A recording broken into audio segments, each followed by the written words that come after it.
I can't think of a better way than to get some perspectives from our guest of honor, Dan Goldin. And I want to start up, I want to tell you a little bit about Dan's background, although anyone who doesn't know Dan's background, I don't know what you're doing here, but okay, I will give you his background. So I think everyone knows Dan as the longest serving NASA administrator, but that doesn't even begin to capture it. His impact on NASA and on space and on the aerospace field has just been phenomenal. As NASA administrator, he basically set the tone for the agency that really put the agency in the path that it is today.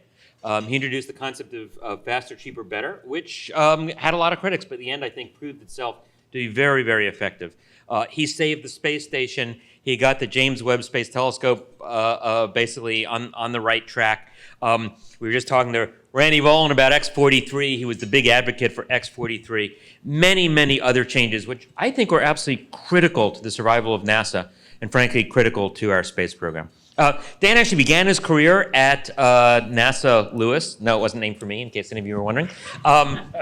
He actually began doing electric propulsion, did that for about 5 years, then went to TRW and was a disciple of the legendary Simon Ramo. And Ramo was involved in the development of the ICBM fleet. It's an amazing story about how quickly the United States was able to build its ICBMs.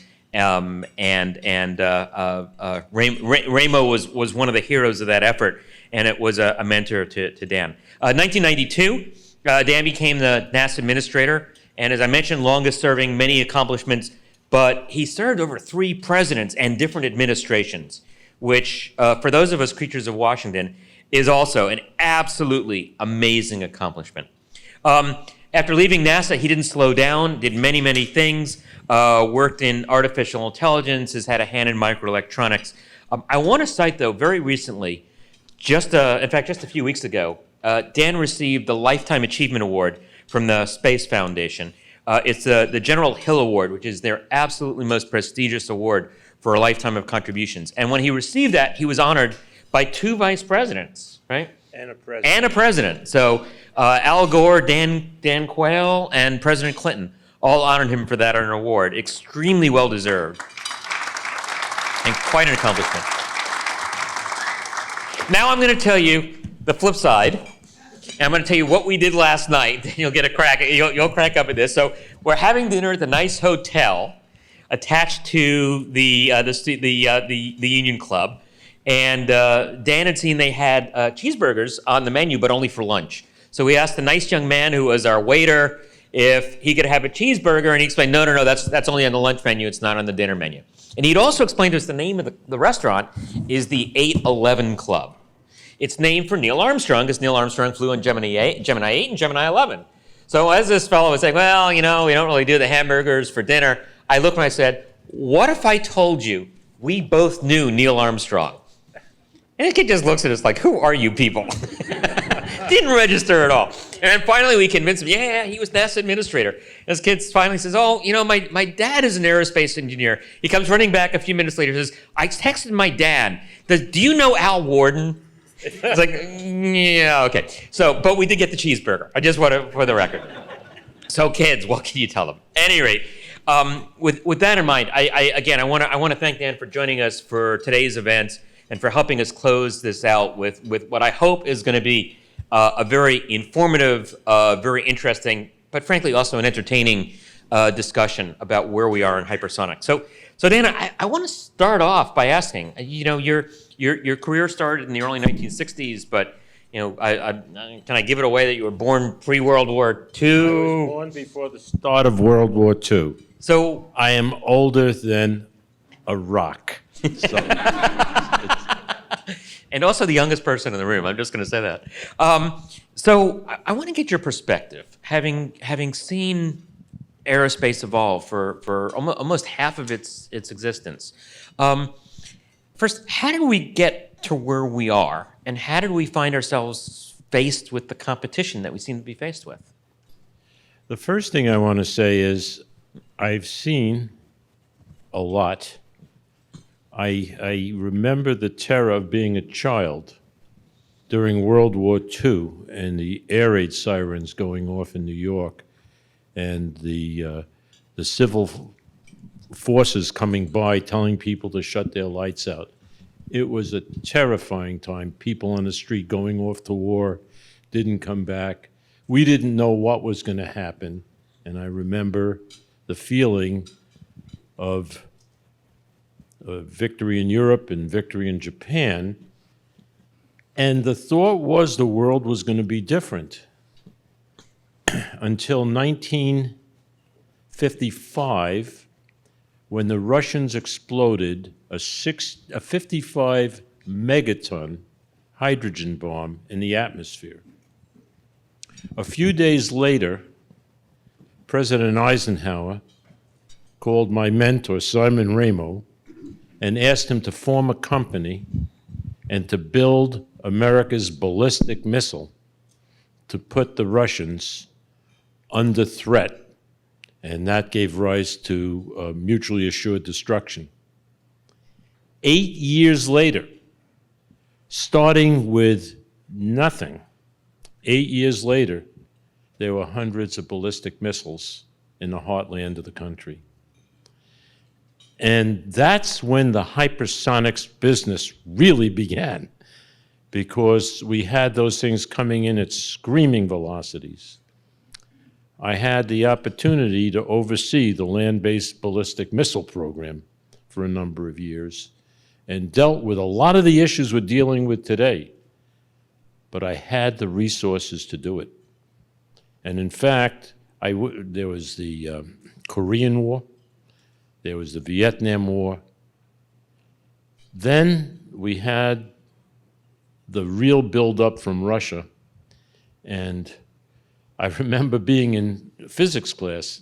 I'm going to come to a point, but you got to understand the background of why I do what I do and why I'm going to say what I'm going to say. I was in Physics 101 in October of 1957 when my professor, Donald Cotton, went to the board at 1 o'clock in the afternoon, and he wrote, "Sputnik is watching you." We had no sense about what that meant until a few days later, when America changed. The whole educational system changed. The whole business system changed. Companies transformed, and America reacted and acted like we were under tremendous threat. I lived through the stress of the Russians putting Yuri Gagarin in space, and we hadn't launched anyone into space. And there was a tension always in America. And I'll skip ahead now, and we become pretty self-confident, and we worry, and we see budgets go up and down. In fact, at the end of the Cold War for the peace dividend, before I went to NASA, there were 10,000 people in the division that I was leading, and most of the things I did for 25 years I could never talk about. But we did important things to help take down the Soviet Union. I'm proud of it. We took it down. But America got self-confident, and it became scary. In 2005, I went to China at the invitation of the Chinese Academy of Sciences, and they invited me to speak at their major campuses. Every one of the major campuses you folks know about, I was there. They had giant auditoriums. Every seat was taken. The students sat on the floor. They sat on the stage. There was no way for me to move, and the overflow rooms for the overflow rooms were filled. They asked incredible questions. I saw something that sent a chill down my spine. I had no idea of the intensity with which the Chinese want to win. By reference, just before I left NASA, I gave a speech in Los Angeles. 92 people showed up. And I take a look now, and I'll be ready for more questions. I just wanted to set the stage so people know where I'm coming from. But I listened to the stress in the panelists. It was about where are the resources, and in fact, someone said we have half the resources now that we had before, and knowing what the Chinese have in terms of what they're doing, especially in hypersonics, which in my mind is one of the most important issues, it's very scary. So I heard brilliant people with incredible ideas doing the best they could. And America is better than that. And I'm going to be 83 in July, and I'm working because of my concern about America needs to step up because we have a threat that we're facing that is overwhelming. Long-winded answer. No, that was a good answer. A little bit of a scary answer. So I want to pick up on that theme. So just 2 days ago, I was reading a report about the Chinese Navy. They're now churning out 3 new destroyers to every one of ours. And by many metrics, their destroyers are frankly better than ours. It's just one measure. I mean, we know the vast investments that they're making in hypersonics, wind tunnel investments, university investments, the flight test. How do we solve this? How do we get America back into the game so that it's able to meet this challenge? There are a number of aspects. First of all, we need to help the American public understand the level of threat that they're facing. I don't believe the American public understands the threat that they're facing. And I'll just go back a little bit. When I went to Russia, in fact, I took the NASA job April 1st of '92. I was sworn in.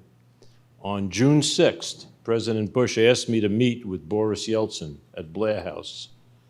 And he said, I want you to take the shuttle to the Mir space station, because he was aware of what happened in Versailles when we had been the victor in World War I, and we created a situation for World War II. So here I was going to meet with Boris Yeltsin, having spent 25 years of my life trying to take down the Soviet Union. And it was a very positive meeting, but when I went to Russia, I saw the emptiness there. They didn't have an economy like China has. China is a commercial competitor. Russia still had vacuum tubes in many of their spacecraft. They didn't have semiconductors. We now have a different threat. Okay, now what should we do? And let's leave it to hypersonics. Okay. I want to keep it narrow. There are 3 legs to the hypersonics stool. One is ground test. 2 is flight test. And I don't remember his name, but the fellow from Arnold Engineering Center, he was exquisite in what he said today. He said you could get accurate diagnostics on the ground, but you can't get the right flight conditions. In flight, you get the right flight conditions, but you can't get the diagnostics.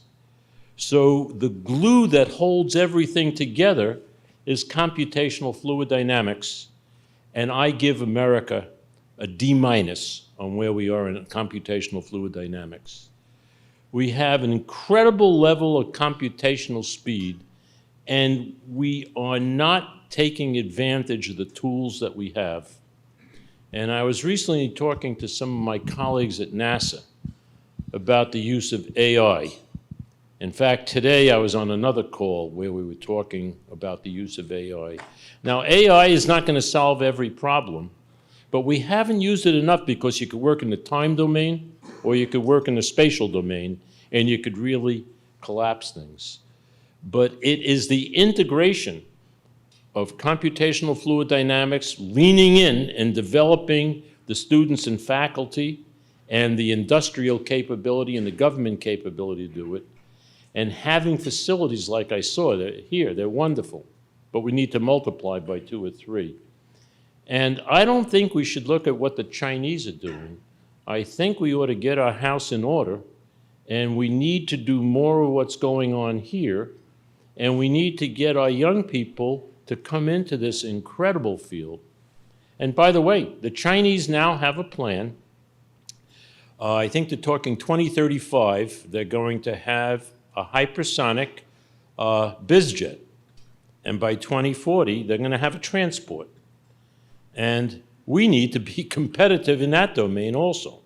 So the intensity of the test on the ground, reusable vehicles in space, and by the way, Truth in Lending, I'm an advisor to Cerberus Capital Management. They do the Strato launch.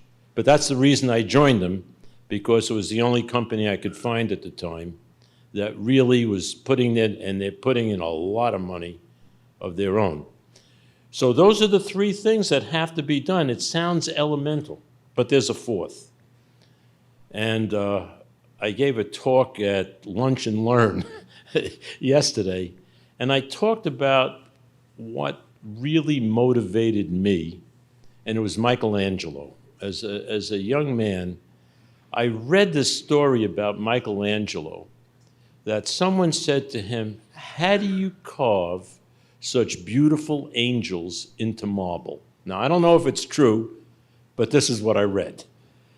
And the answer from Michelangelo was, I see the angel in the marble, and I carve until I set it free. Powerful statement. And what he was really saying is you can't start out to do something important or beautiful unless you know where you're going to end up. So you have to have laser-like vision on what do you want to accomplish. And then rather than figuring out what's the first step and the next step and where could I get money for this and how could I do that, you visualize where you want to be. And after you get that visualization in your mind, you start working backwards. What's the last thing I would do to get to success? The next to the last, the next to the last. Try it. It really works. It really works. We designed the conceptual design of the space station in the attic of Tom Stafford in 2 days because of the threat of the cancellation. On a Friday, I think it was like February 8th, 18 days after Bill Clinton became president, Leon Panetta called me over to his office in the old executive office building. And he said, Dan, Bill Clinton ran on a promise that he'd get rid of the deficit. Now, here is NASA's share. And he showed me a curve of dollars versus time. He said, here is NASA's budget, and if we make the budget like this, we could cancel human spaceflight, and we solve the budget problem. And I said, Leon, are you out of your mind? Do you think the American public is going to allow you to cancel human spaceflight? People live vicariously through those astronauts. Everyone can't go to space, and it's important to the American psyche. So I said, you asked me the wrong question. And he said, what should I ask you? So I said, Leon, ask me, or say, Dan, I have a budget problem. Here's the budget I want you to have. How do you solve the budget problem? So I said, ask it. He asked a question, and I said, I'll give you the answer a week from today. He said, no, show up here at 9 o'clock on Monday. This was Friday at 3. And I asked 7 other people to join me, and we lived in Tom Stafford's attic for 48 hours, and we visualized a solution. We worked backwards, and that's what's up there today. The system really works, and we told them exactly what we needed. And I told them that we could not afford to do it by ourselves. And part of the problem was NASA promised President Reagan in 1984 that if they had $8 billion, they would have a space station Freedom up to compete with the Mir in '92. I took over in '92, and there wasn't one damn piece of space hardware. There was a lot of blabber, a lot of talk, a lot of promises. So my contention is, if you lay out a vision with clarity, and it's very scary when you lay out a vision with clarity because you're committed and you're going to either succeed or fail. And part of the problem in what's happening is not that we have bad people, but the environment isn't conducive to America understanding our very nature is at stake, and it's going to take bold things on all our parts. Yeah, I was reflecting, so in 2008, sitting in a meeting with Air Force leadership, and we were the then Secretary of Defense, and I won't tell you who it was, but you can Wikipedia and figure out who was Secretary of Defense in 2008, where he looked at all of us in the senior leadership of the Air Force and said, stop talking about China. I want to stop hearing about China. We're not going to war with China. You guys are relics of the Cold War. Stop thinking about that. And here we are in 2023, and we darn well better be thinking about China. Yeah. It's... Yeah. But the point is, the talent pool is so rich. I've had a chance to talk to many of the people in the room here, and the facilities that I saw, not just in the hypersonics flight area, but the propulsion facilities. They're working on these radial detonation engines. Stunning, stunning work. They're doing a variety of other things, and they're doing it very efficiently with purpose. Yeah. So I don't want anyone to walk away that I don't have confidence in the people, that I have confidence in my country and my government, but I think the sense of mission and purpose is missing. This is not a technological program. This program is as serious as Apollo, as the ballistic missile program which I participated in, and as serious as any major effort that this country has had, and everyone really got to think it through and come up with the answers and help our leadership. And it's also important, I recognize we have a deficit problem, but the deficit will get a lot worse if America is weak.